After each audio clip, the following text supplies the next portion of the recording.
হ্যাঁ, কাগজপাতি তো সব ঠিকঠাকই আছে। আচ্ছা, তুমি আমাদের কোম্পানিতে কেন যোগ দিতে চাও?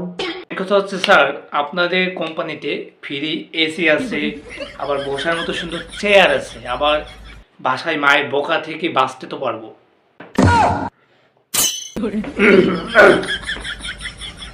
আচ্ছা বাবা, তোমার সবচেয়ে বড় শক্তি কি?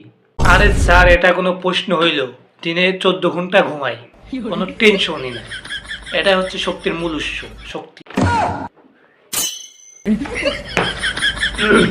আচ্ছা ঠিক আছে। আচ্ছা, তোমার ভবিষ্যৎ পরিকল্পনাটা কি? সেটা যদি একটু আমাকে বলতে। আসলে ভবিষ্যৎ কোনো পরিকল্পনা নাই, শুধু একটা পরিকল্পনা আছে, সেটা হচ্ছে বিয়ে করে বউয়ের আন্ডারে চাকরি করা। এটাই হচ্ছে আপাতত ভবিষ্যৎ ফিউচার প্ল্যান। আচ্ছা বাবা, তাইলে বলো এবার তোমার শেষ প্রশ্ন কি? তোমার তো প্রশ্ন থাকবে, তাই না? হ্যাঁ স্যার, আমার একটা প্রশ্ন আছে।